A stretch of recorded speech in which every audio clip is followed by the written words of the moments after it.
T-minus 3, 2, 1,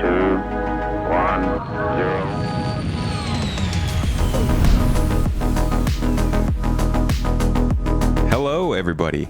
Welcome back, my space friends. I always say that my space friends, and it makes it sound like I'm saying my space friends. If you still use MySpace, welcome to the podcast.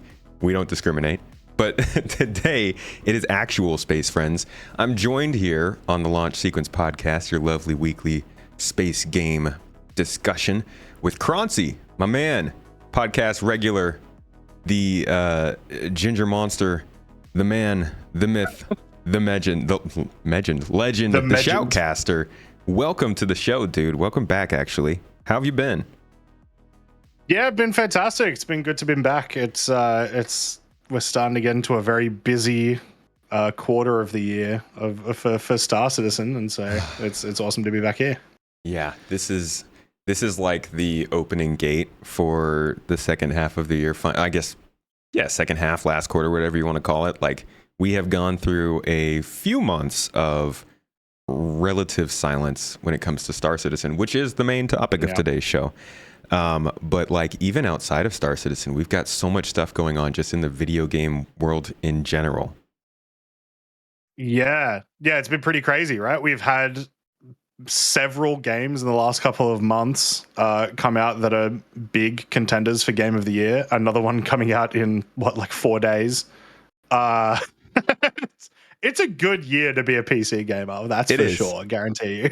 It really is. And I feel like the last few years, we actually haven't been able to say that. I mean, I guess I don't follow gaming that much outside of like the space games and sci-fi stuff. I feel Elden Ring came out and Legend of Zelda came out, and like a few other, maybe not AAA titles, but titles that people really love have come out recently. But this year is like heavy hitter after heavy hitter. I mean, I think Zelda actually came out this year, right? Yeah, early this year. Yeah. So yeah, it's been pretty crazy. Yeah.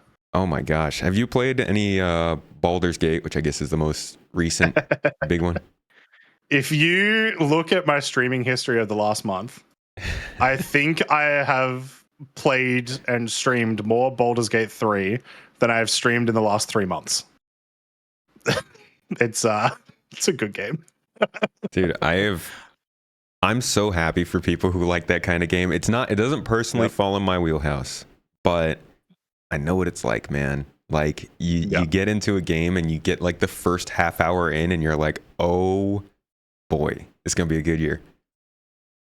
Yeah, not only that, but like I'm a massive Dungeons and Dragons fan. Okay. Huge Dungeons and Dragons fan, right? So this was something that I was excited for a very long time. I played the early access a couple of times through. And it got me so excited to the point where I just messaged like last week all of the players that I used to Dungeon Master for, and I'm like, all right, well, we're doing a new campaign, it's happening, and I've made a new city, and here's a bunch of lore and all this stuff. It gets me really excited to play that sort of stuff again, and I'm very grateful that it means there's going to be a lot of people coming into the Dungeons and Dragons space from it as well. So yeah, it's just net positive around. That's like the coolest part, really, is that it's such an established IP that you've got like all these people who are super diehard about it. There's tons and tons of stuff to get into if you're brand new, and then like the diehard people can come back to it with sort of a fresh kind of take, right? Like Baldur's Gate 2, how old is that one? I think we actually mentioned this on the last podcast that I was here with you. It came out in 2000. Baldur's Gate 2 came out in 2000. It was, for reference, the current edition of Dungeons & Dragons is 5th edition. When Baldur's Gate 2 came out, it was based on 3rd edition. So it just completely skipped like 23 years and a whole edition. Praise be, dude. A new game in the lineup. And to come from something like old BioWare, rest in peace, BioWare. We don't know what's really going on over there. They just laid off more people. I'm nervous about the next Mass Effect, but like to come from a game from old BioWare and then get this much praise for it, I feel like like you can't be matched. Super. I'm pumped for them. I'm pumped for you. That's exciting. I hope Starfield is like as big a game for us in terms of space fans as Baldur's Gate is for like D&D stuff. Yeah, and I'm hoping it will be, right? Like, so I am still primarily just in my life more of a space fan than I am a fantasy fan, but I love both. And a sentiment that I share with a lot of people that have told me, that they're keen for the game is that, it hasn't really felt like we've had a space game like this that we can sink our teeth into since Mass Effect 3, Yeah. which was like 2012, right? Yeah. So An hasn't actual hasn't really been decade. anything like that. Seriously, Yeah. such a long time. And somebody had a really good metaphor on my Discord server I saw earlier today, and they said that Starfield is going to be like the pace car of the space game hype wave that we're getting into. And I love that idea because it's like Starfield might not be the super specialized simulation game you're looking for, but I feel like it's going to be a great kind of like general driver of hype and interest around those types of games that'll help other things like anything from like Elite Dangerous to Star Citizen to hard space Shipbreaker to kind of see more people get into those niches, and that's exciting. I will confirm I am currently playing Starfield. I was able to get a preview code, and it came at the worst time for me because we were doing this whole out of town thing, and I had to go and like try to download the game on hotel Wi-Fi. We spent like a bunch of money getting hotspots internationally so we were like trading off phones and everything. It was miserable. But I am very excited to start talking about that one in earnest in the next couple of weeks. Hopefully you can come back on and share your own opinions about that too. Yeah, for sure. That'd be great. It's good to see so many, big names in the Star Citizen community like yourself, Morphologist, Astropub, get these review copies. Because, at least from my perspective, like I will be playing day one, but I, want to hear from people that have been playing space games for all these years about what they think about the game, right? So I really like that they've been doing that. One thing that's been very curious to me, though, is I don't even know a streamer who hasn't gotten like a free copy of the game at the very least for release. There's so many copies. Yeah. And all of these people would have bought it 100%. Yeah. Or Game Pass. Maybe true. that's what they're like. All these people would have just been on Game Pass. Let's just get it out there. But yeah, they are in like full on marketing hit. Like their Twitter has been popping off every day for the last couple weeks. They've been putting out trailers. They've got like Todd Howard doing the rounds. Pete Hines is up on places answering questions, and like they're sending out all these review codes super early. It seems like they're really confident, and they like want to get a lot of press out there really quick, which is, I think, a good sign for the game. Yeah, I mean, you wouldn't do this level of marketing unless you were confident with the release, right? I would assume, because it would only be detrimental to you if every single person that you gave a copy to or whatever was suddenly saying that the game's garbage. So just like the hype builds, the embargo ends, and just everybody is crapping on the game. It's like a worst case scenario. Do you think? Yeah, exactly. Do you think this crazy marketing push is like part of Microsoft's doing? Possibly. I mean, when was the last big Bethesda release? It was Fallout 76, right?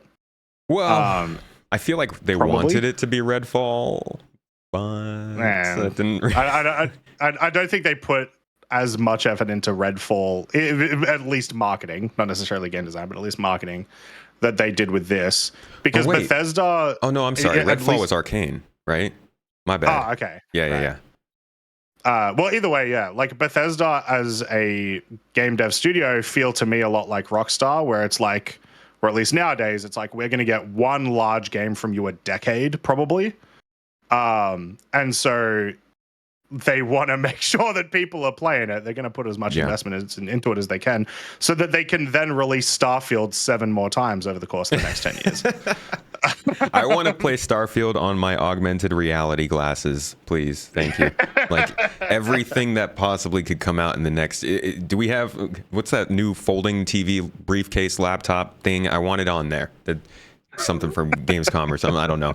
Yeah, I think it also is kind of detrimental to them because now people just keep comparing their releases to Fallout 76, and you're like, well, that's not that's not what they're good at. Like that just wasn't a Bethesda game. I mean, I no offense to people who love it. I've heard it is a good game. People enjoy it. Had a rough launch, but like when it comes to Bethesda, I don't think about Fallout 76 for what makes their games good. And luckily, unlike other studios like BioWare we were talking about earlier, a lot of the Bethesda team is still around from their older stuff.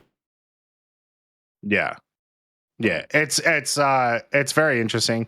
I think one thing that's sort of important with that regard as well is just like because Fallout 76 comes up all the time, right, in the discussions, because it was really bad, as in like the effects of the game and what happened was really bad. Not necessarily the game was really bad.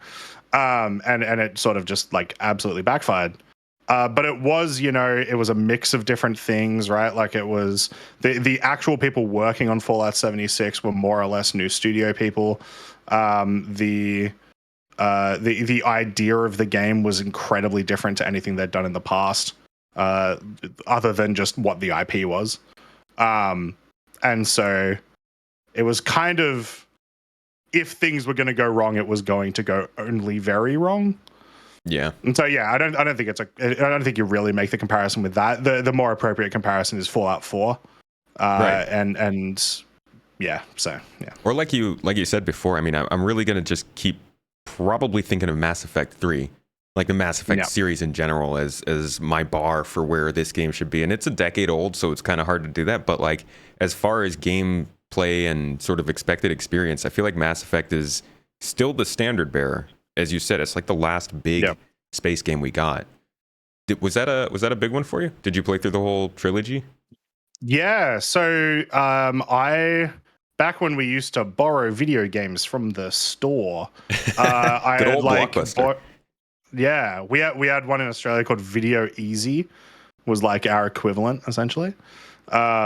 And I went to Video Easy and got Mass Effect 2. I hadn't even played the first one, but I got Mass Effect 2 and then played like 40 hours of that over the course of like 2 weekends. Yes. And then I was like, all right, I'm hooked. I'm going to, first off, I think I then rented it again and played it for another 40 hours. But eventually, went through the whole trilogy. One of my favorite series of all time, for sure, especially in terms of space game, my favorite series of all time. And I was absolutely hooked. It also sort of got me onto the idea of the more RPG heavy video games in general. Like, I don't think I would have played Skyrim if it wasn't for Mass Effect, because I knew that it was a bit more, decision heavy and what you do actually matters and stuff. Yeah. Yeah. Were you big in space games before Mass Effect? I was like 12. So I mean, Star Fox, man, the epitome of space games. True. I think my favorite game before Mass Effect, and actually probably still my favorite game of all time right now, is Final Fantasy X. But so still a bit more in the story-based, RPG style of game. But Mass Effect was just such a game changer that it sort of completely changed how I wanted to play games and all the games that I chose going forward. Yeah. And that's why, like, I feel like Starfield could be in that same position for like a whole new generation, because we haven't seen another one. Mass Effect Andromeda, I'm sorry, but I don't think that really counts. Like, some people really loved it, but it wasn't the tentpole that the genre needed. Did you like that game? I tried to get into it. I think I played 3 hours and then put it down. I was just like, I'm gonna go get a refund. But I'm just not, like, I didn't like hate it, but I was kind of like, this is taking too long for me to get excited about. Doesn't have the same pull as the original trilogy did. Go play something else. Yeah, I'm pretty sure I beat it, but the fact that I can't remember is very telling to me, and it's actually kind of disappointing, man. I really hope that they can get back on course with the next one. Yeah, very daunting for a story game for you to not remember the story. Yeah, man, that's just not good. I actually don't know if I beat it now that I think of it. That's not great. I don't like that. But yeah, so Starfield's coming out this week. Baldur's Gate just came out. A lot of people I've seen excited for Armored Core 6. Is that on your list? It was almost on my list. Before 320 came out, I was supposed to be taking a week off this week in preparation for Starfield, and also the fact that I just played BD3 for so long. And then as part of that, I was like, I might check this out finally, because I've seen lots of good things about it. I like the idea of mechs, but I don't know, I've never played this style of game before. Don't know how I like it. I'll give it a go while I've got time off. And then 320 came out on, for me, Saturday morning or Friday morning. So, no, I don't think I'll be trying it for a bit now. I don't know if I have the time, unfortunately. Yeah, man. Gosh, that's a good problem to have. Let's be honest. Like I love it. What else is coming out this fall though? I know we're missing something else. There's a new Spider-Man that's coming out, I believe. Okay. Which unfortunately only on console, so rip me. The only console I have is Switch. But I did play the original Spider-Man, and that was fantastic.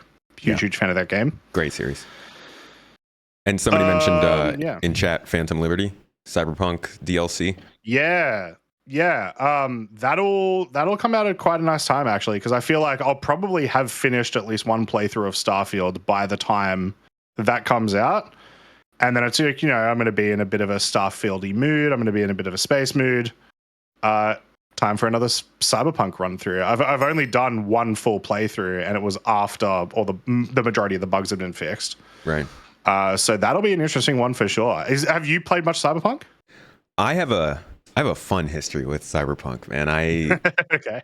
it was almost like, I would say it's not quite at Starfield level, but it was up there in terms of like hype for me. I've been a huge Deus Ex fan. I love the Cyberpunk genre. I wanted to see it kind of explode, like blossom. And I was like, okay, this game comes out. Other companies start to see the success. We start getting more Cyberpunk games. Maybe they announce the final part of this latest Deus Ex trilogy. Like, we could see a new rush with this sort of game. And then it came out, and it was a good game for some things. I think as a full-on RPG experience, it fell short in some places, and then obviously with like the launch problems it had, it really took the wind out of the sails. But they've stuck with it. They've done a decent job bringing it back. I still don't think that it is as stable as I'd like to see. I still have some problems. I started a playthrough like 2 months ago, and I've definitely been enjoying it more. I've gotten more interested in like building my character out and making money and checking out quests and paying attention. I like slowed down. And it's been a better game, but I'm excited to see what they do with this whole 2.0 update. You don't have to buy the DLC to get it. They're kind of redoing a lot of the gameplay. So I'm interested to see what that is, and hopefully it is more along the vision of kind of what they wanted to sell with that first game. I am all in on that IP moving forward, because like I said, it's Cyberpunk, and just like with Starfield being sort of a tentpole for space, it's nice to have another AAA game that's doing the same for that genre. So I'm excited for it. I don't know if I'm going to play it as much as something like Starfield, but definitely looking forward to it. Yeah, for sure. I think it's really telling, though, specifically that there's been, a few games that have come out in the last couple of years that have been completely based on tabletop RPGs and have more or less crushed it. Like Cyberpunk obviously had a bad launch, but afterwards went like fantastic. And I'm hoping we kind of see more of that, right? So Baldur's Gate 3 and Cyberpunk both absolutely crushing it. Starfield isn't based on a tabletop RPG, but from what I've seen, lots of inspirations from tabletop RPGs. Yeah. RPGs in general, just we're eating well. If you can transcend the genres, RPGs are feeding, and it's good. Somebody else mentioned in chat here, City Skylines 2, which is not an RPG, but shoot, that's an impressive looking. Like, I don't know if you ever played are you into city builders? I used to be. I don't think I've played one since like SimCity in 2013 or so. So it's been a while since I played it. But once again, a game that I've heard tons of really good things about. Yeah. So I could be convinced to give it a try again. But once again, there's just so many games. Like, there's also 2 other games right now. So the Expanse Telltale games has started coming out once a week. I've been playing that because that's fantastic. It's the first time I've played a Telltale game, but I love the Expanse, both the books series and the Amazon series. And then there's also like there's Sea of Thieves updates coming out right now as well. Yeah. With the Monkey Island crossover, which is only coming out like once a month, but that's still also a bunch more stuff that I want to do. But it really is hard to gauge just like how crazy the second half of the year is. Yeah. Because we also haven't like Diablo 4 technically came out like in like what May, June. That's almost second half of the year. This has been it's been insane. And then like somebody mentioned Everspace 2 came out recently from early access. We've got Homeworld 3 is like kind of floating around in the background. Falling Frontier, I don't know if you've looked into that RTS game in space, also sort of peeking its head up from the ground like, hey, I'm ready to come out soon. It's like, it's gnarly, man. There's it's a lot of stuff going on. Yeah, No Man's Sky just had a massive update as well. Right, yes. Like in addition, like, yeah, it's nuts. It hurts. Yep. It's a good pain. Somebody else asked about Ashes of Creation. I've never played it. How about you? Yeah, I've not been following it, other than every single person saying that Ashes of Creation is a scam, which it's nice to hear people talk about other games that are scams. Share the love. That's always fantastic. So yeah, that's a game that I'll probably just wait to see on, because I always loved World of Warcraft, but I haven't played that in like 4 years now. Okay. So, see what happens there. Once, it gets a bit more traction and people start telling me that it is good, I'll give it a try. But not keen on following it too closely. That's fair. Yeah, it is like, man, I'm excited. Yep. But enough about other games. Let's talk about the goods. The stuff that you said came out Saturday morning for you. Star Citizen 3.20 is in the PTU, and boy, oh boy, I think it's more exciting than a lot of people were thinking. We talked about this like a month or two ago, and we came to the conclusion that this was going to be a pretty solid update for a certain type of people, but now it's out, and I'm seeing a lot of excitement for what people are seeing, even from people who weren't originally excited for like Arena Commander. Let's dive into the details of this one. What's your opinion so far? Yeah, I came into this patch expecting it to be, I think I said on the podcast last time, I expected to be a patch for people like me that are really keen to play stuff on Arena Commander and, get into racing and do these, new unique modes and stuff. Yeah. But I originally thought for the majority of people, it's going to be an extremely minor patch. And then everything I'm hearing from people is they're absolutely loving it. People are having a hell of a time, regardless of what kind of player they are. And I'm one of those people. I've been having a great time. The Arena Commander modes are fantastic. I have played so much Gun Rush, which is such a classic of the like FPS genre. Yeah. And I've played it in so many other different games, but it just feels nice to play in Star Citizen. It very much felt like playing Halo 3 with my friends back in like 2006 or whatever. And so that was really nice to feel. The master mode stuff, unfortunately, there's some bugs in it at the moment that have made it a bit hard to test. But at the very least, being able to see how CIG want like the maneuverability of ships to kind of feel like in the future has been interesting. But there's, that's one of those things that has, tons of testing in the future. It's been really good to be able to do tank battles and it not take an hour and a half to set up. That's been quite nice. Especially coming from the tank battle maestro here. Yeah. I've done quite a few tank battles in my day. It feels nice now that all I need to do is, get into a group. So that's good. And then the stuff in the PU is a bit more impactful than I originally thought. So first off, the Hull C exists now. It is there. It is buggy as all hell, but hey, it's wave 1, wave 2. That's what we expect. But the extra things that have come with it, like the extra sized cargo containers, which we now have like 9 variations or so on, or maybe it's a little bit less, 7 or something, and having them be in salvage missions, having it actually impacting you moving the cargo. Now you don't have to move like 400 boxes, you're just moving 20 or 30. That's quite large, so that's quite good. And then in general, the PES stability has felt quite good because this is the first brand new build patch, if that makes sense, since 3.18, because 3.19 was on the 3.18 like, not hardware, that's not the correct word, framework, code base.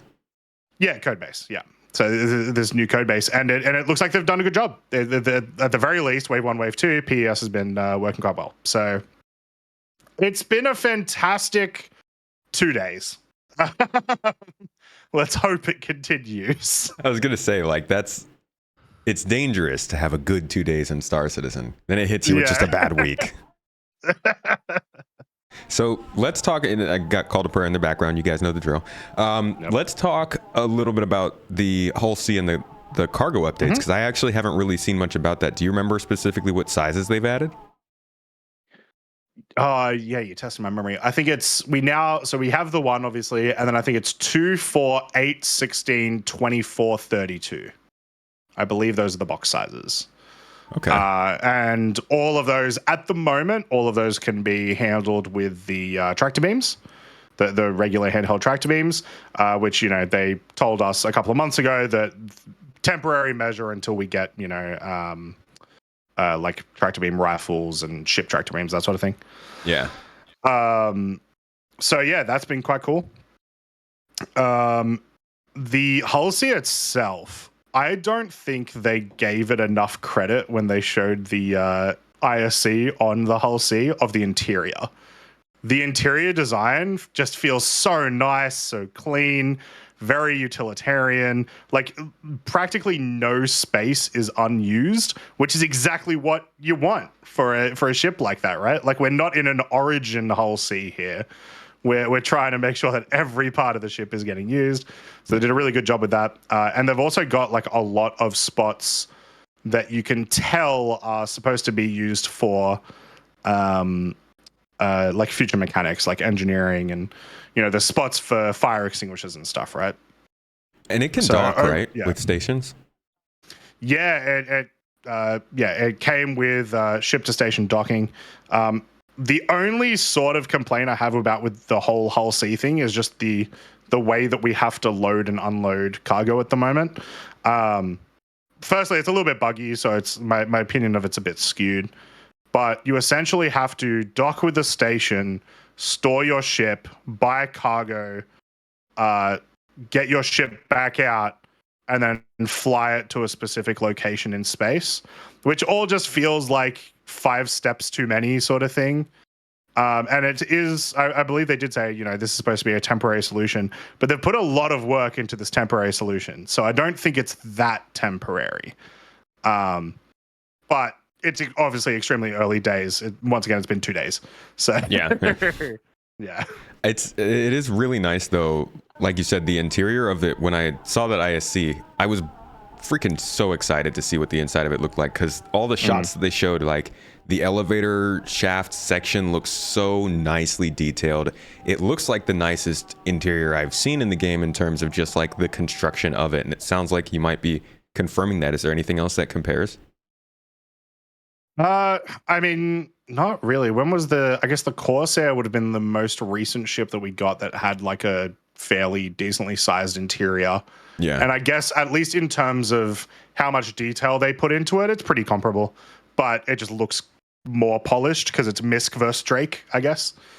But yeah, and then the funniest thing about the Hull C is everyone complaining about its shape, which is very funny. It's Misk.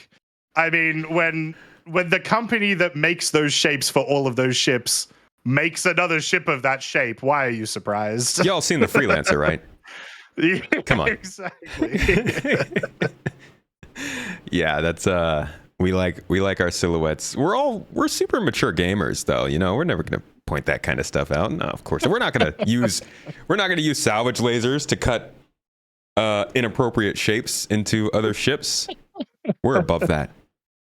Yeah. We're Don't not worry about us. in public. Anyway. The different size cargo crates, Are those spawned and or used outside of the hull C? Yes. Yeah. So the whole system has the different size cargo crates in mind. So let's say you get I'll use like a Hercules as an example, and you buy 2 SCU of waste and 4 SCU of scrap and 8 SCU of whatever it is. It will provide you those boxes. And it will also, like, you know, if you buy 237 SCU of something, it will calculate what is like the least amount of boxes that I can make and put in your cargo grid. And so that's been really cool too. That's nice. Yeah, it's been good. That is definitely, I think that kind of stuff is like right on the line of what we were wondering. Like how much are you guys actually doing with the cargo update? Because it's been a little soft, the information. They haven't given us any exact statements. So that's nice to hear that's going on in the PTU.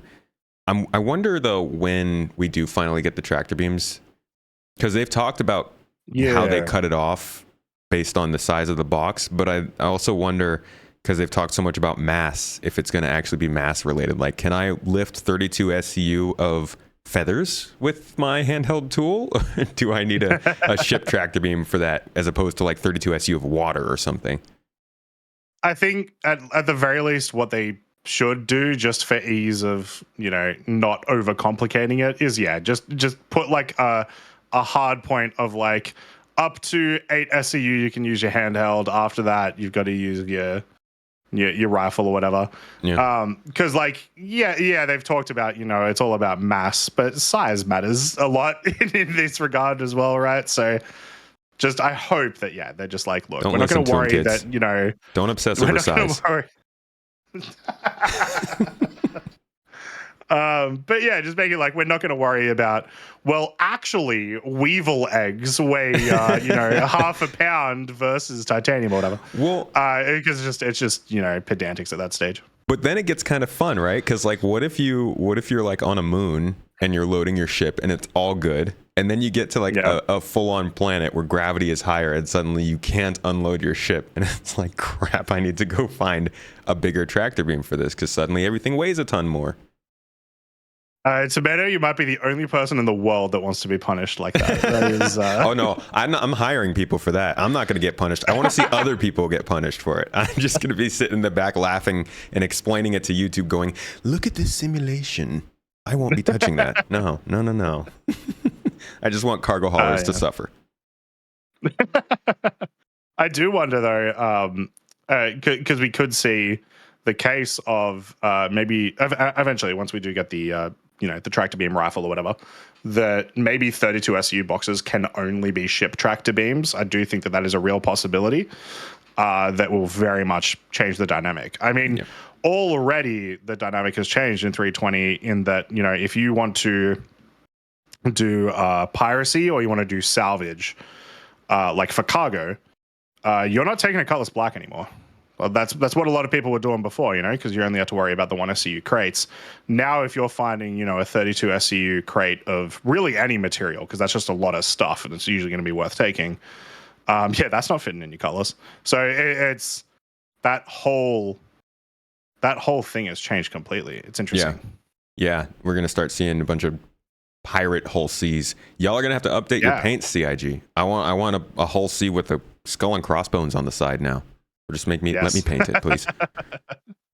What is how big physically is a 32 SCU box? You said it doesn't fit in a Cutlass Black. What would you say is the smallest ship you think it would fit in? It is literally 32 times the size of a 1 SCU box. Like, they're very accurate size wise. So I have no real headspace to visualize that. If I'm not mistaken, I believe a 1 SCU box is 1 meter cubed. Yeah. We've got DJ Bunton in chat. He might know the actual answer. It's like 1.25 meters, because they actually calculate the thickness of the casing too. It's a lot. Yeah, so a little bit larger than a meter cubed. So yeah, you're looking at quite a large box, right? And it is longer than wide, obviously. So I don't even think you can, based on the size, I don't even think you can fit it in the door. But I would have to try again. But the length is more the issue. Oh man, see now this is where like the immersive stuff starts to come in, and then you come up with a way to attach the 32 SU box to the top of your Cutlass or your Pisces. Even you just using your Pisces as a little transport. Just hanging out the back of the boot with the ramp down as there's like half a 32 SU container about to fall out. It is the next version of Does It Fit? I love it. More mini games for the SC community. Lovely. All right. So the Hull C is finally coming to the game. I feel like that's kind of a highlight. Maybe Arena Commander is kind of the highlight. What's the performance like in Arena Commander from what you've seen? Because that is, I think, one of the biggest things everybody is interested in knowing. Like, how is, like, are people going to be able to actually play it now? Yeah, it's a bit. So, unfortunately, I can't. There are no Australian servers yet in the PTU, so it's really hard for me to accurately sort of say how the performance is because I've got a 300 ping everywhere. But at least in terms of like frame rate and stuff, the FPS missions were pretty solid. The old maps for the FPS missions were fantastic. And performance was great there, and everything was working real nice. The tank battle locations worked mostly okay, but we were getting a lot of crash to desktops. So hoping we get some fixes for those in the next PTU patch. Okay.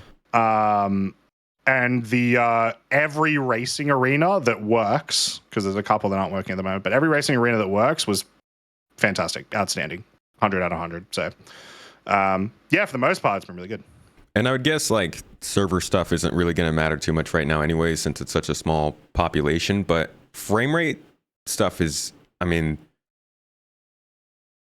if we could just get good FPS battles, like you said, being able to set up things like tank battles and stuff without doing an hour of setup and then 20 minutes of gameplay, that's such a big change for Star Citizen in terms of like how easy it is for people to jump in. Even if you're coming up with something like earlier in the year when like there were just 30Ks all over the place in the PU, having a good Arena Commander feels invaluable now for that.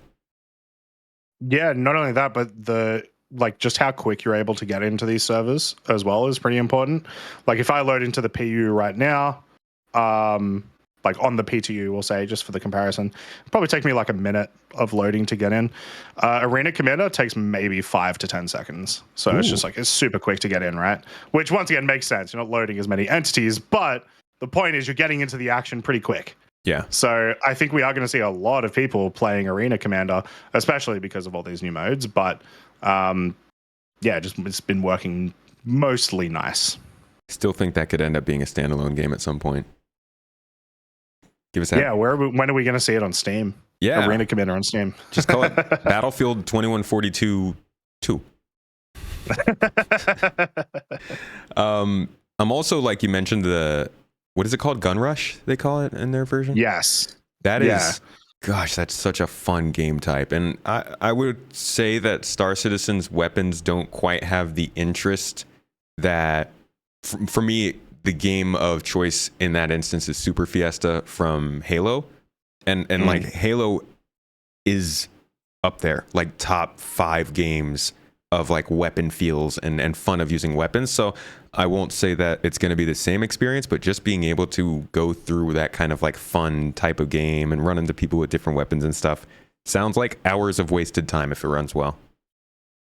Oh, for sure. I mean, one of the best things about it is like, you start off with your pistols and then you move on to SMGs and then LMGs and stuff. But the last like 4 or 5 weapons are so drastically different and hard to hit with that it actually makes it really not nerve-wracking, but you get really anxious trying to get those last few kills as people are running past you at insane speeds and you've got to try to kill them with an ATS-CAV, which if you've tried to snipe anyone with an ATS-CAV is already hard enough. You usually have to get like 3 or 4 shots off of them, but then you're rewarded right with like a railgun or whatever. I think the ATS-CAV might be the last one, but like those last few guns, it makes it a lot of fun. There is a nice little Easter egg about what the or at least just like fun thing about what the last weapon in the mode is, which I won't spoil, but make sure you guys go out and play that one, because that is a fantastic weapon. That's fun. I will ask this: did they tease it in an Inside Star Citizen episode? They did, but I don't believe they showed it. Oh, okay. Okay. Yeah. I look forward to checking that out then. Any other highlights in Arena Commander? I've heard that like it's snappier and the UI is nicer. Is that something that popped out to you? Yeah, brand new UI and lobby system. So at the moment we still can't do like a private lobby. We can do kind of like a semi-private lobby. But yeah, much easier to navigate, a lot more current, I guess. The old system, it was just old. It felt old. It felt 8 years old. Yeah, exactly. So it's a little bit nicer in that sense. My one complaint about it would probably be sometimes images are too big. Like sometimes I do just want either no image or a smaller image or something, just a little bit. Like I'm not 97. You know what I mean? I don't need to zoom in that much sometimes. But other than that, that's been really good. Yeah. And this is going to be good for you. I mean, you are one of the shoutcasters of a lot of the events that take place. Fighter flights coming up. That does that take place in Arena Commander, or is that in the PU?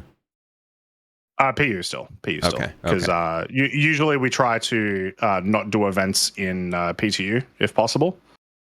Yeah, but like I said, we're still kind of semi lobby anyway. It's we can't go yet. Hopefully it'll happen soon, but we can't go yet. We just want these 4 people in this mission or whatever it is. Random people can still join. So when you say we semi, want that removed first. Do you just mean like people can join into a party together, but then their matchmake? Pretty much, yeah. So you can create a lobby, but then other people can still join your game from their matchmaking. So if you completely fill a lobby, like let's say you're doing a gun rush, I believe the maximum amount of people is 12. I think you can get 12 people in your lobby, and then if you do hey, let's play a gun rush, yeah, it's only going to be you guys. But if there are any open spots, then at the moment, other people can get in.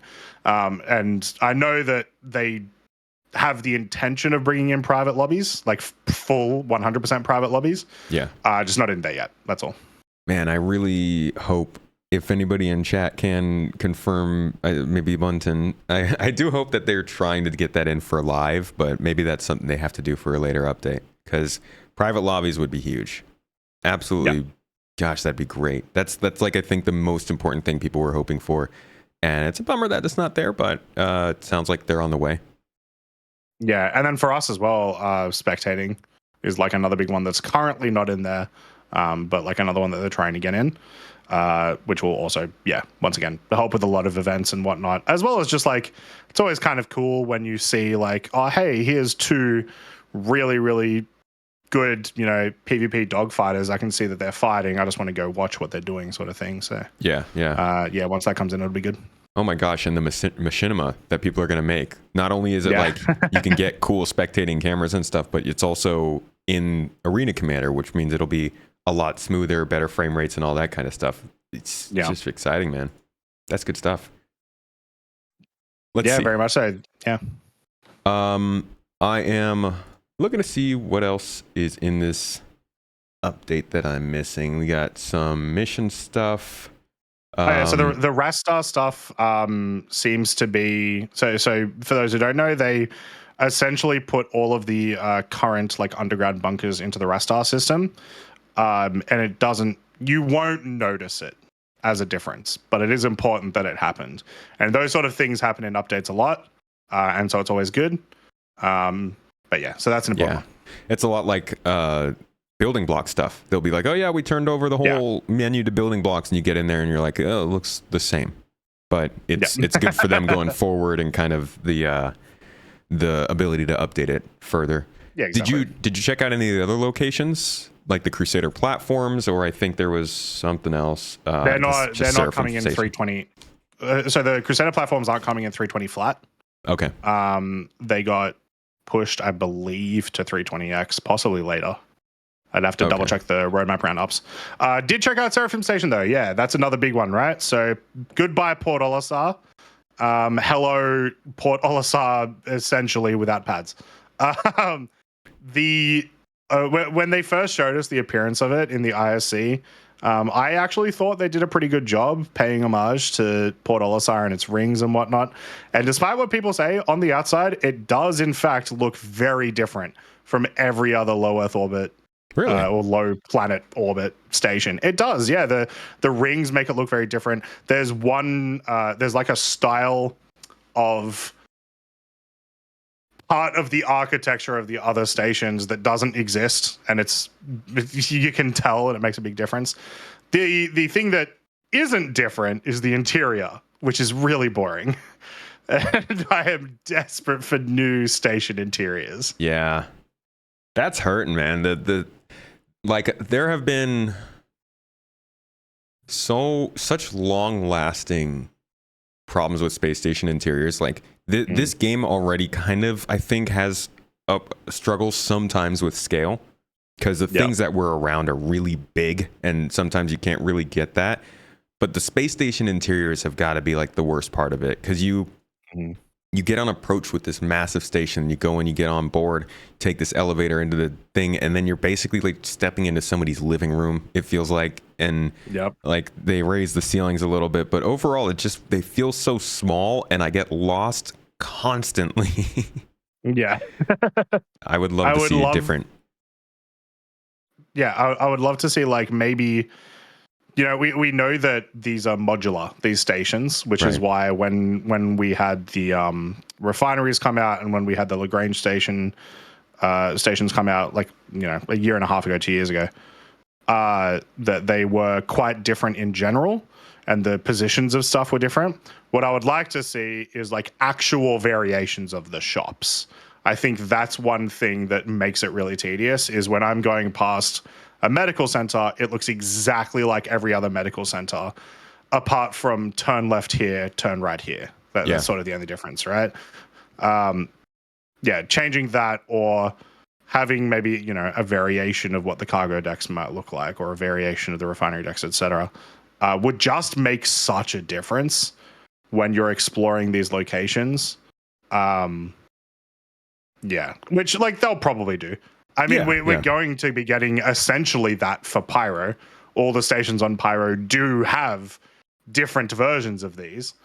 But to what extent is what I might also be curious about. Like, is Pyro just going to be every station in Pyro is essentially identical in the interior? Possibly. I don't know.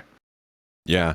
And that constantly I run into things like that remind me how, as much as it's weird to say, how early this game still is. Like, we're in alpha.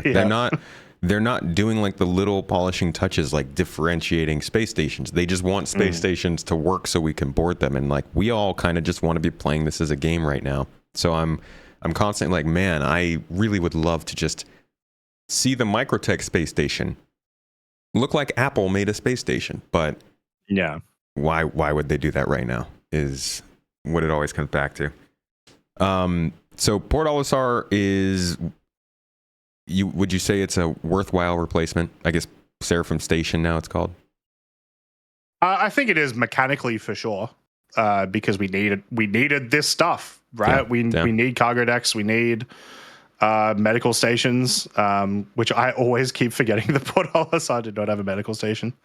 We needed it regardless, and I think exterior design wise, it is a good sending off. One thing I did notice though is that you know how they said that, like, once Port Olisar goes away, we'll make sure that we do something that's very fitting of it and stuff. One of the tank maps is on Daymar, and there's some ruins around the tank maps that look oddly familiar to the Port Olisar rings. Now, that could be just a reusing of assets straight up. It could be a, you know, sign of things to come with Port Olisar and whatnot, but it's at the very least nice to see that they are using the assets. That's good, because like, There's that. It was a cool looking station. Yeah, it was. Can you confirm if we can fly through the rings again yet? Because I am so tired. Gosh, so many times I was like feeling really cool about myself, and then I fly through the Port Olisar rings, and I'd be like, okay, no more flying ships. I blew up. Desync. Yeah, I mean, you can fly through the Seraphim Station rings mostly okay, but there's not as much reason to. Like, you would fly between the rings of Port Olisar because of the way that the pads are orientated. There's like 50% of you is covered by the rings. Mm-hmm. That's not really the case anymore with Seraphim Station. Okay. That's a bummer. Well, yeah. I'm glad that like it's made for the future. As always, it's just nice that they're pushing forward with that kind of stuff. Hopefully next we see some use for the cargo modules, because they are still sitting there, kind of just sitting there, and it's been years, and I'd love to use them for something other than like a glorified shopping center. Yeah, very much so. What else is in this patch that you've noticed? Maybe like little things, surprise drops, or just stuff that they didn't announce beforehand. Yeah, lots of quality of life things, which has been a very common theme from major patches for the last probably year and a half. So even the one that has caught my eye the most and is just super simple but is so impactful is when you call your ship. Right now in live, you'll get like a little sort of light up of like hull A at hangar 3 or whatever. They've just made it like much easier to read. They've sort of changed the font. It doesn't have like crazy amounts of glare coming from the lighting, and they've got a nice little drop shadow behind it. They've done a lot of small things like that with the UI, which is just great. And we're going to immediately forget that it happened, but I'm glad that it did. There's a lot of very hidden things that I haven't been able to find yet, but I've heard from other people that there's a lot more quality of life things just sort of around there. One thing that is annoying is keybinds have changed again. I think it's partially in preparation for master modes, but on your first day in 320, if you're wondering why you're either not able to go cruise control or like eject from your seat or whatever, lots of key bindings have changed again. Oh boy. There's a whole extra set of them now too. Man, I'm gonna be embarrassing myself all over again. I like it. Good to hear. There's I did notice, so I kind of downloaded it earlier today just so it'd be ready after this podcast to play it a little bit, and I noticed that there were emissions readings, I think FPS emissions readings at the top of the screen. Is that, yes? Are those functioning at all, do you know, or is that just kind of placeholder stuff? The one that definitely appears to be functioning is the one at the bottom. So they're not labeled. Right. It's just three readings that are there. And the bottom one appears to be sound, and that definitely seems to be working because you stop moving and it goes to 0. You start moving around, it starts going up. So at the very least, something's working there. I don't know if it's supposed to necessarily be in the patch though, because it's incredibly unpolished, obviously. Yeah. So I think it's more just of a like, hey, this will be coming soon. Like we've been waiting on this aspect of FPS stuff since they redid scanning, I think in 3.14. So it's probably just, hey, this is coming soon. We might just be testing the actual, levels of these readings. It's like one of those things they're testing in PTU, probably won't be in live. But it's a nice reminder that they are still making some progress on FPS scanning. That's really been my kind of problem with this year. I don't know if problem might be too strong a word. I guess like it's just irked me a little bit that we haven't gotten to hear about these systems that they've talked about a lot, that was in the letter from the chairman at the beginning of the year, stuff they wanted to get in this year, and then like just no updates, no sprint reports during ISC, nothing like that. It's at least nice to finally get a sign that stuff's moving forward on that. And it doesn't mean it'll be in the next patch or even this year, but FPS scanning is going to be really, really helpful in this game. Oh my gosh. Have you ever been stranded and just had no clue how to get back to where you needed to go? Sort of. Okay, so there was one instance when I was doing practice for a System 7 one year. And one of the racetracks, you go from one spot to 45 kilometers away and then you come back. And normally what we did in those situations is we would put a box down at both sides, so that we know where to go. They disappeared halfway through me going through the track. And so because we didn't have FPS scanning or anything, I had to use, it was really bad, but I had to use the world map, like the Moby Glass map, to try to triangulate exactly where I was to a position that was only 45 kilometers away. So that wasn't fun. Yeah, dude. I once got stranded on a moon. Like, I was flying into an outpost, and I don't know what happened, but I think I ran out of fuel, and I crashed on the other side of a mountain. And I was like, not that far. I'm only 10 kilometers away. And I was lost for like 2 hours. And all we needed was like a compass or some way to save a location when you're in FPS mode. So that, like, things like that, man, I'm really excited to see FPS scanning and like just better UI support come to that kind of gameplay. Yeah, definitely. Another thing that is sort of quality of life, sort of not, that is very impactful in the patch for, I would say, the majority of people, is they have added almost every ship to different like PvE encounters.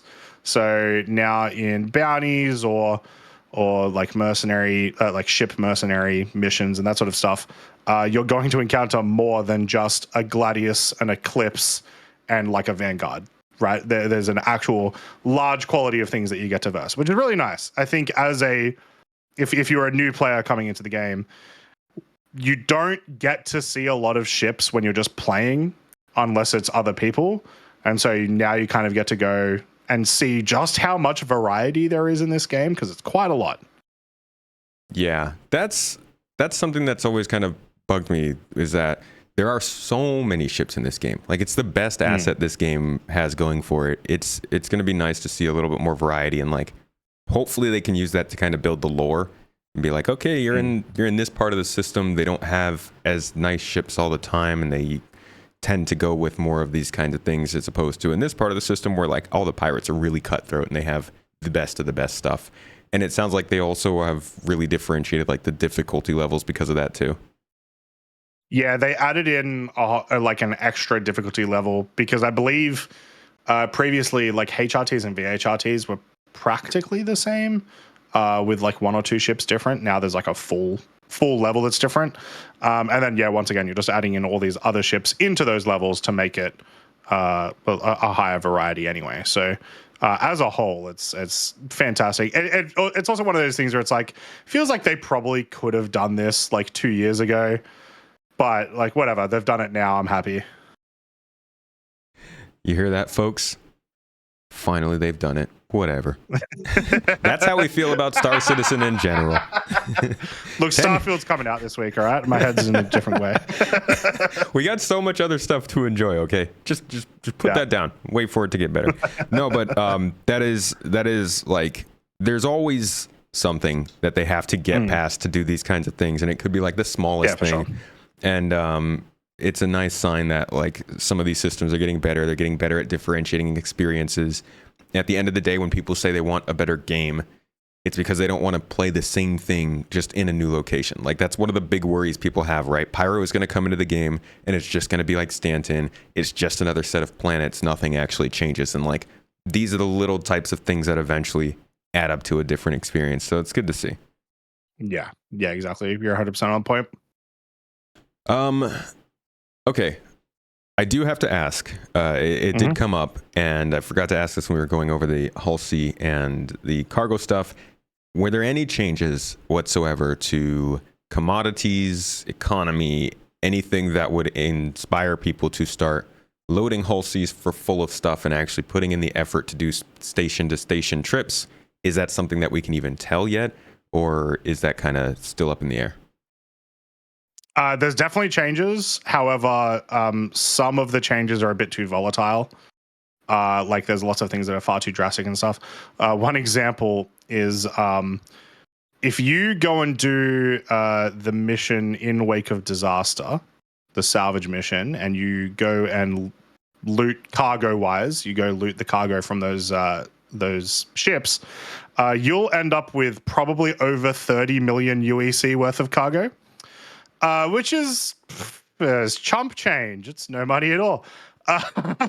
You can barely get a med pen. Yeah, look, inflation has hurt all of us, unfortunately. So that's, that'll change. The commodities that you can buy and sell at stations, has changed. The amount that you can buy and sell has changed. And once again, probably in some cases too much, in other cases not enough. So that's a thing that's just like, we won't know really how the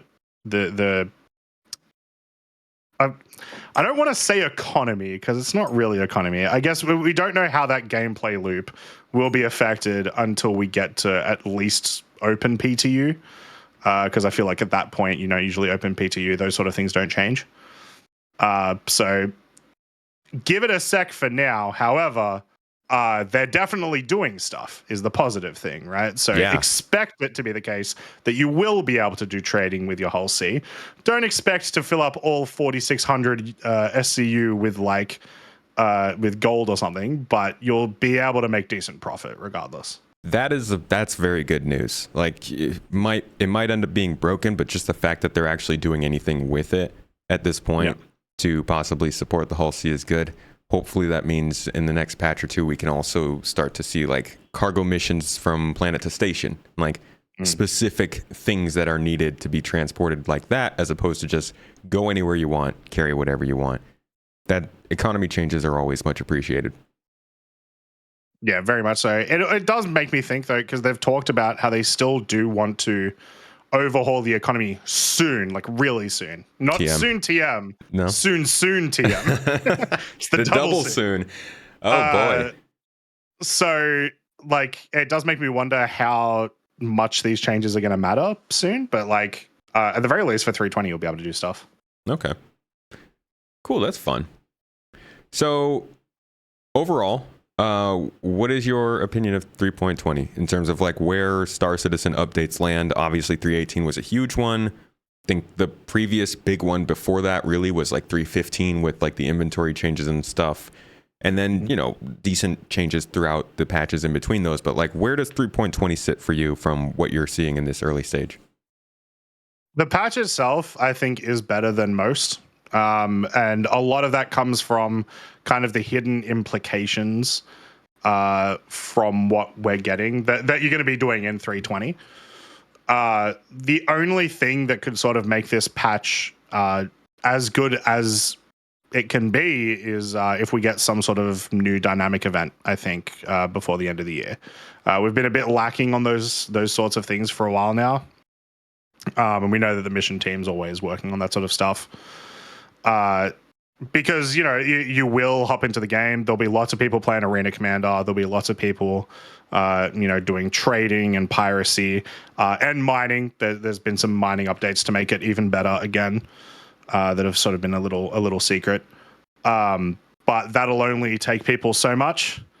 And, there'll need to be something before IAE that keeps people on. So hopefully we see something like that. Yeah. Yeah, definitely. It feels like a good update, but outside of the Arena Commander stuff, which isn't really PU related, not necessarily the kind of update that keeps on giving.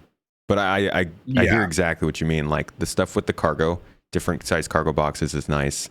And actually, specifically something we didn't really go over just yet, the ground vehicle improvements are also possibly going to help differentiate the experience. Have you gotten to drive things around and see how that feels? I have, yeah. It's completely different for a lot of vehicles, so it's hard to sort of gauge which ones I like at the moment. For the ground racing community, some race tracks are going to change. The Daymar Rally is going to be a very different beast now as well when we get to that next year, which is where you see these vehicles most. People aren't often taking out But actually, I guess, Ursa Rover, when you're getting out of prison, feels a lot better now, just in general. It's not faster or anything like that. It just kind of feels like it should. So they've done a lot of stuff like that that's really good. But for the racing community, who are the ones that are going to be, operating these vehicles to their extent the most, kind of at a, we're not sure yet. We're not sure how we feel about it yet. Because there's the whole, we have to relearn everything, but that could be good. So it just needs time. Yeah. That's exciting for the racing community, especially because, I mean, there's so much potential in racing in this game, and like getting to actually feel some weight behind the vehicles, man. I know we're waiting for stuff with the spaceships for that kind of thing. We've always felt like they were weightless, but to get it with ground vehicles, especially like the amount of times when I've just been driving across the ground and like one side of my vehicle just randomly starts to like float off the ground because I touched a pebble or something, drives me nuts. I would love a better experience driving across the ground, and hopefully this means AI will start to do it too. Yeah, I'm still there was in the 3.19 patch notes. I keep bringing these up all the time. When they mentioned the new salvage missions at the time, and they were like, if you go and do these salvage missions, there will be sentries or centurions. The ground vehicle will be shooting back at you. Now, that didn't happen in 3.19, but ever since then, I've been like, it's coming. It's coming soon. Someone's doing it. Let me see a nine-tailed centurion, please. Somebody left that in. Oops. Yeah. My bad. That was for a couple patches later, guys. My bad. That is cool, though. Like, ground vehicles by AI would be an actual game changer if they were able to link them into missions and you could like either attack or defend convoys and stuff, like, because all right now we can do is just go to a bunker. Tired of bunkers, man. I want trucks. Yeah. So 3.20, good fun. I want to step back a little bit and talk about the lead up to 3.20, because this summer has been rough. I think a lot of people can say. When do you think we'll finally see this 3.18, 3.19 Post Mortem that they talked about? It's been a little while. And I think a lot of people are just wondering kind of what was CIG's thoughts on how those patches came out? At this stage, it's possible we don't see it until CitizenCon.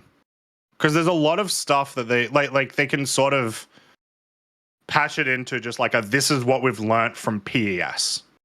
Right, and that would be a pretty decent presentation at CitizenCon. I think it'd be a very interesting one because it's just this brand new tech that's very weird.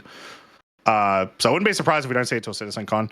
Otherwise, I mean, I also wouldn't be surprised if we just don't see it. Gosh, I hope not. The postmortems from my side, I don't really pay attention too much to the postmortems because it's sort of. We're so already ingrained in the community and in like all of the news and stuff that doesn't really tell us too much. But obviously it's good for a lot of people. But I mean, I don't know. Like you've sort of followed a lot more of like the news stuff side from CIG. Like what would a postmortem of 3.18, 3.19 look like? They'd probably go through. I think we would probably see kind of talk about salvage and that feature release, because clearly they released that feature, realized it was being played a different way than they wanted it to, and then quickly recalibrated and created a new mission with the whole new scraping mission. So like they have had thoughts and come back and made changes based on what they've seen from these patches. I think it would also really help for us to get an idea of how wide-reaching the problems were. Like, how much did the monthly active users actually change over those two patches, which might be something that they don't really want to talk about. But to get a better idea of kind of how reactive the community is, because we're all loud, we're all talking. What about all the people who aren't? Like, there's millions of people who don't go on the internet for these games when, you know, drama is picking up on different social media, and I'd love to see how the actual player base was affected. But most importantly, like you said, just kind of this is what we learned from PES, because their first try at it didn't work and they had to go and recalibrate and do the entity graph and all that. It would be great to be able to hear now if PES is maybe running into problems, or if it is exactly what they need. Is it good to go going forward? Do they know it's working its way into server meshing and like they don't have problems, or do we need to recalibrate our expectations? And again, that's the kind of stuff that they don't seem to want to talk about too much now, but I still think it's important to understand like what's actually going on. You know, they don't have to give us all the nitty-gritty details, but even something as simple as, oh yeah, we put PES in, but we realized that we maybe need to have a more strict density manager, or we realized that like cities and other places really do have a difference in terms of how many items they can have, and they've sort of talked about that a bit, but I think an overall conclusion would be really nice to see. Yeah, I mean, fair enough. I do think, sort of like I said, I don't think necessarily we need to hear that right now. Just because, you know, it's not that it's not relevant right now, but it's all of the focus right now is going into CitizenCon, it's going into 320. Yeah. And there's a lot of other things that I would personally love to hear from them. But if we can get something at CitizenCon where it's like, this is how PES is going, this is how it's going to integrate with server meshing now that we have a better understanding of it, that sort of thing, I think that's probably the best way to do it. Yeah, I think packaging it with whatever official communications they want to have about server meshing would be a good step forward. Because we haven't heard about that either. Yeah. Like we've been waiting for that part 2 of meshing together for a little while now. And I think, I mean, clearly they've had to have made progress, but they're waiting for something before they reveal it to us. And that might be CitizenCon. Yeah. I mean, it's only 2 months away. It's really close. And I keep forgetting that too. Yeah, we're right around the corner.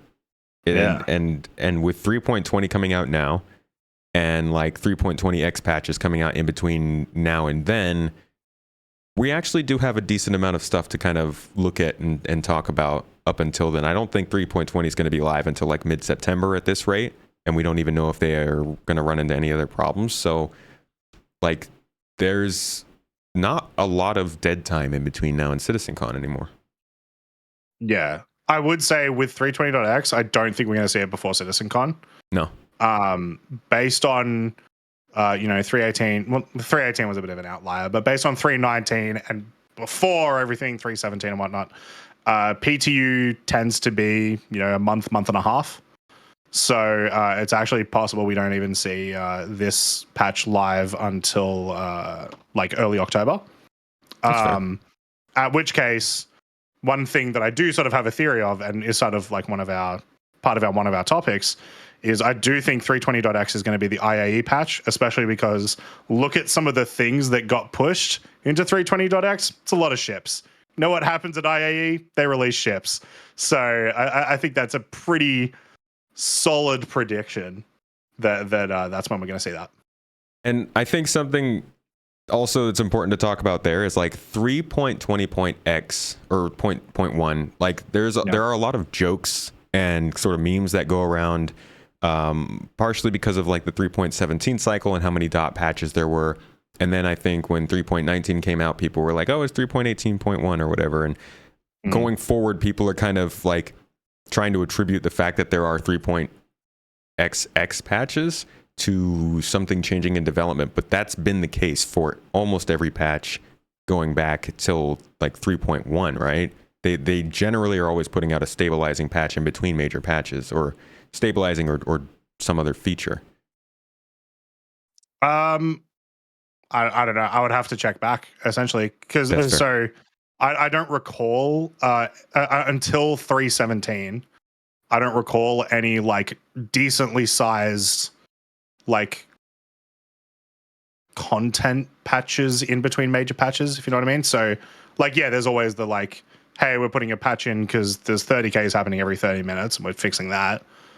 But until 317, from when I started until 317, no, that's a fair point. I didn't quite notice that. They usually weren't very content focused, so that is a fair point. They were there, but they were generally for like stability or glitches or something like that.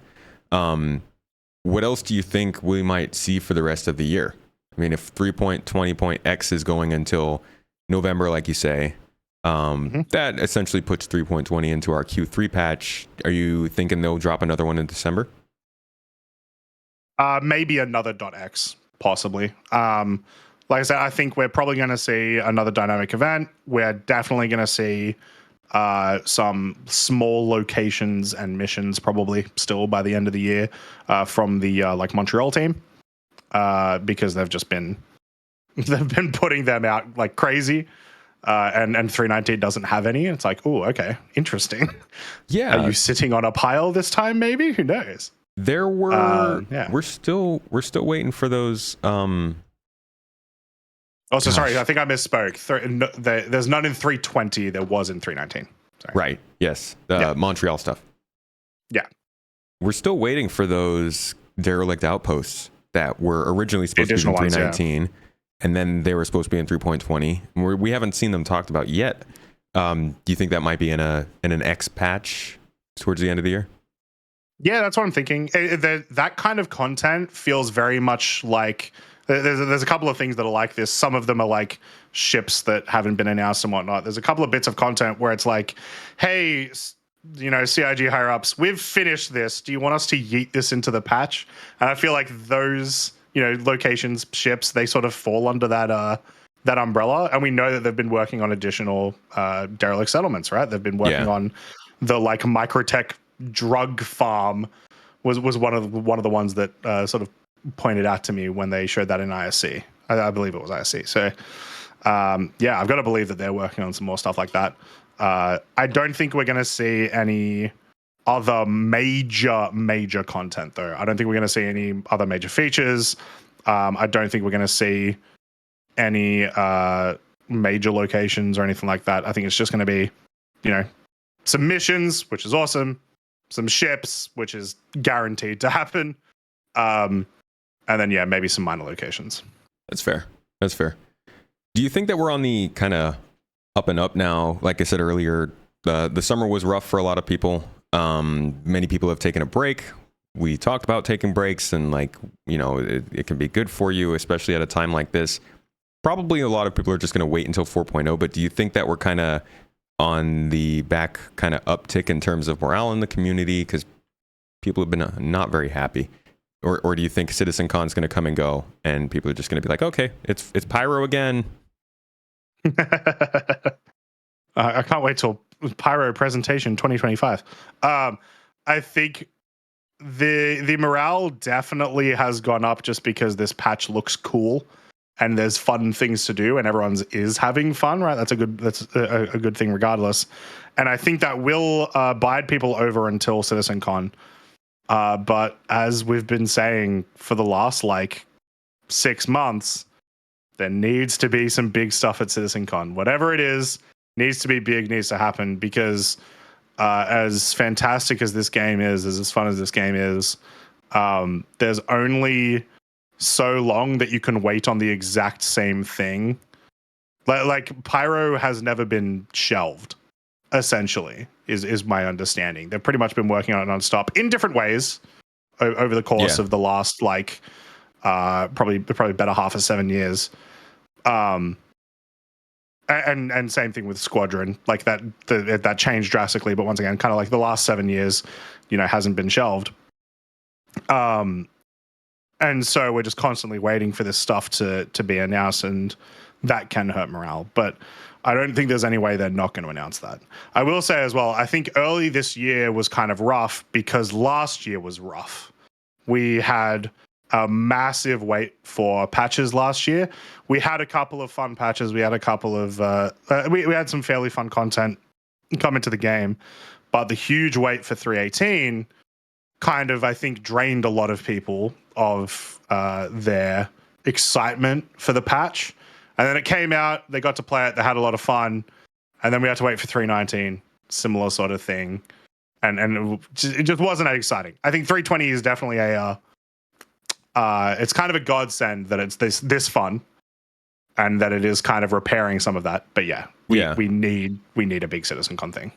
We definitely, I mean, there's always been the Star Citizen cycle. There is literally a picture for it that gets posted to Reddit every quarter. But I think you're right that it kind of deepened last year after the long wait for 318, partially because of the long wait, also because like all this time we've been waiting for this big tech to come and change the game. And then when it was finally ready to come in, like not only did it take a long time and people were kind of second guessing it, it came in and it broke the game, which is something that we expect, but like we're gamers. We want a game. We don't want to wait. We want a game. And this game is a lot of waiting. So is there, do you think there is a chance that like we'll see a replay of this year in that 318 came in, PES is good. Now we get server meshing maybe at some point. Guys, this is not a date. Okay, this is all hypothetical. Maybe we get server meshing like at the beginning of next year, right? And like the March update, just like PES dropped, and it just breaks the game.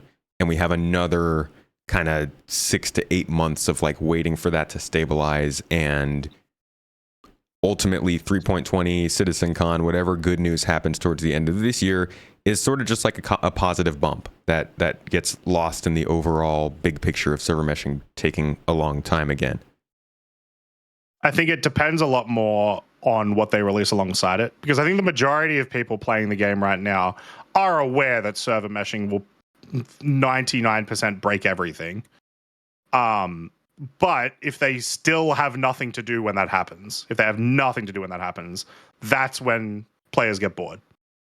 If we could have, like, you know, at least the fun value of the Arena Commander update that we're getting in 320 in a patch like that where server meshing is coming in and breaking everything, then it wouldn't necessarily be too bad. Everyone would be like, oh yeah, well, these certain things are completely messed up, but hey, we still get to do all of these other cool new things regardless of that. And then, like, cool, hopefully this will get fixed later. But we didn't really see that with 318. Like, salvage got introduced, but it ended up being a lot more tedious than a lot of people had previously thought. And that was kind of the major thing. So yeah, I do really hope that despite whatever happens, we do see things like engineering or bounty hunting, or like we talked about earlier, FPS scanning, star map, other significant things we're still looking for that maybe might break with server meshing, but at least come into the game still. What are some things though, I guess, besides server meshing that you are hoping to see at CitizenCon, or you're expecting to see rather? Hoping and sort of expecting to see a bit more polished version of the engineering gameplay that they showed us last year, because that was all very interesting and very cool. But we didn't really see it, like, it was in engine, but it wasn't like in universe. So I'm hoping we get to see, you know, engineering gameplay work as intended. That'd be quite cool. Bounty hunting version 2, which, like, we still just have like barely any information on. So even just like hey, this is what we want it to be, would be quite nice. Where if we don't see Squadron, I will be unbelievably surprised, because that would be crazy to me that we haven't seen Squadron. Once again, we haven't, other than like short snippets of feature previews into the PU from Squadron. We have not seen any Squadron footage since 2018. And like any amount would be like not showing anything would be kind of wild. So, surely we'll see that. But I think a large thing is that this CitizenCon is almost definitely going to be focused on the community. It certainly feels like they're giving off that vibe with, you know, what they've been posting on Twitter and on Spectrum and stuff. So, just CIG being cool community bros is what I'm expecting. Yeah, that's actually, oh my gosh, the Fight or Flight is going to be like a big community thing, but this is also the first one in a while. It is exactly. Also 2 days. Yeah, everybody's got their opinions on why it's 2 days. What's yours? A couple of things, I reckon. I do think that they just have more to show, and they want to make it so that it's not just back to back to back to back stuff, no breaks. Here's everything. Like, I do think they just needed to space it out. but yeah, there's probably more content to show. Another important thing of like it's the first live CitizenCon since 2019. The player base was also less than half the size it is currently. Yeah, at that time. that's crazy. So yeah, there is a lot more accounts and a lot more pledge numbers. I think they hit 300 million in 2019, and we just hit 600 million the other day. So yeah. I think the 2 days matters. I'm in the I'm part of the Atmo Esports Fight or Flight thing. We need 2 days. I'll tell you that much. Yeah. We need 2 days to run the event. So maybe they're just doing it for us. Maybe that's it. Maybe it's 2 days because of the Fight or Flight. The whole second day is just like everybody crowded around a group of computers cheering each other on. Yeah, exactly. Tell us a little bit. I know you can't say too much about it, but the Fight or Flight tournament has already started. How is it going, and what's expected? What should people be expecting when they see it at CitizenCon? Yeah, so firstly, we did the group stages last weekend. So we found out who our top 8 teams are. They're going to be competing this coming weekend over at the Atmo Esports channel to find out who the top 4 are, but as well actually crown a champion. The top 4 teams from those are going to be invited to CitizenCon. We're going to split the teams up, so you're not going to actually be with your teammate, and we're going to give a content creator to you, and you're going to have to show them how to PvP. Gosh, dang, which is going to be very interesting. I know, they're absolutely trash. They're absolutely trash. I will say one thing, actually. So Fight or Flight is kind of my first real foray into like dog fighting, like heavily competitive dog fighting. And in general, the community has been really awesome, right? Like after the event, they were kind of like, "Hey, Croncy," and they messaged the other commentators as well. They were like, "Hey guys, great commentating. Here's like some things that you missed that would have been really cool. Do you want to take any lessons? Do you want to like we can explain some more stuff to you and stuff?" And it's been really, really awesome to see. So I'm super appreciative of that group of people to do that, because we don't often hear much from them, because there's not many popular dogfighters, if that makes sense. There's a few, but it's a little. It feels like it's very much its own little world. But it's nice to see them. Actually, like they're super welcoming and they're super open to helping everyone. So that's been really cool. No, I think that's a good conversation to have at one point. Maybe like a Citizen Central episode. Just the idea that like the community itself has a very diverse amount of players that are really good at certain things: racing, dogfighting, FPS combat, medical services, stuff like that.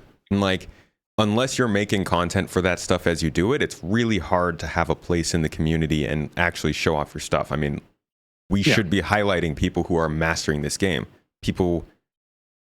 There are a lot of possibilities in this game. Many people believe it's a very basic game without a high skill ceiling, that people are just going in and like dilly-dallying around and floating through space and then signing off because they got scammed. When like some people are putting a lot of time and effort into getting good at this game, and if you're not also kind of producing on the side stuff to show that off, it's hard to find. So tournaments like this are awesome. I appreciate that they get put on, and big thanks to you for helping to make that happen. Really cool to see kind of your like journey through the shoutcasting. And it is shoutcasting, right? I always think I'm getting that wrong. Yeah, we talked about this last time. You can say shoutcasting, commentating, pretty much whatever. Yeah, so it all works. Shoutcasting just comes straight to me. But it's been cool to kind of watch your journey going through that, and to see how CIG has also got the back of the groups that are making these things happen, and now like bringing it to CitizenCon is just the next step. It's got a good future for it. Yeah, it does. It's just in general, all of these like hyper competitive communities in Star Citizen, it's really cool to see them get a little bit more recognition. And it's really impressive to watch what these guys do. Like, it's not just the dogfighters, right? Like the racers have been getting a lot more sort of like coverage from CIG and stuff in the last couple of years. It'd be nice to see, probably with the Arena Commander update, to see a bit more of the really, really good FPS players get a little bit of credit and stuff too. So hopefully that happens, because I mean everyone's going to be in there regardless. So yeah, man. Let's boost that up. I want to see some competitive mining events. Every time someone inevitably says that every time, I've been thinking about that for pretty much ever since I started playing the game, and I just don't know how you make it entertaining. I want to do it, but I don't know how you make it entertaining. I can just imagine the freaking commentating to that. Just like, it looks like he's halfway up the meter. Hold for it. Maybe he'll get it. And he's decent. Keep holding. The music's blaring. I mean, look, Farming Simulator has a really, really popular esports community. So, hey, maybe we can do it. Maybe there's a way to do it. People have Excel tournaments. We can find a way. All right, we can make it happen. All right, man. Well, thank you so much for joining me for today's show. Are there any closing comments you wanted to make? Star Citizen this year, or 3.20 CitizenCon? Anything we missed? Not really, but like I do think that right now is a really good time to be a gamer in general. I think it's a really good time to be into Star Citizen because we're seeing some fun patches pop up. We're about to see CitizenCon again. It's going to be a good time. Yeah.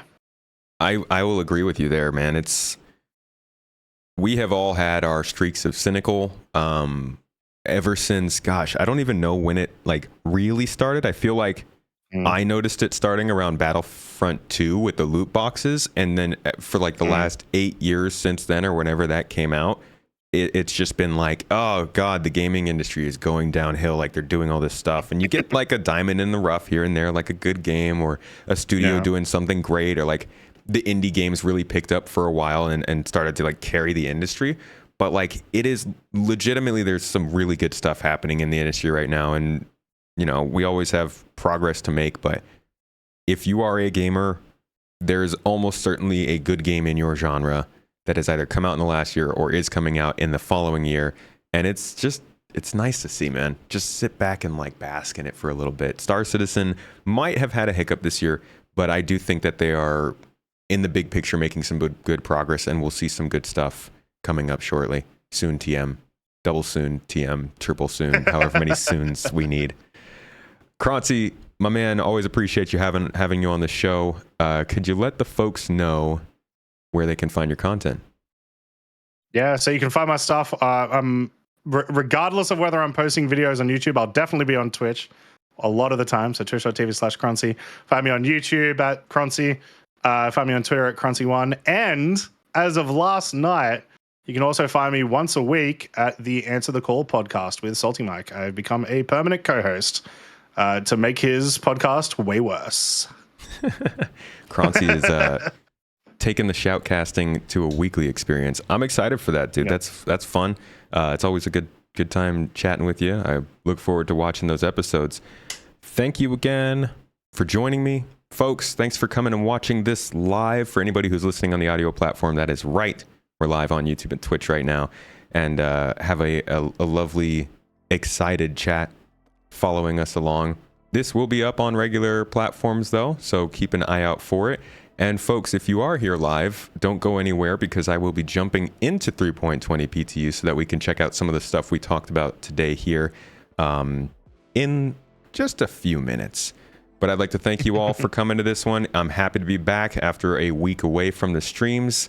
Looking forward to covering more Star Citizen, Starfield, and even touched on a little bit of Star Wars Outlaws recently. I forgot to mention that's another one that I'm interested in. It is Ubisoft, so I'm hesitant, but it's another space game. You never know. Yeah. So thanks again for joining me, folks. Croncy, thank you one last time, and I'll see you all next week.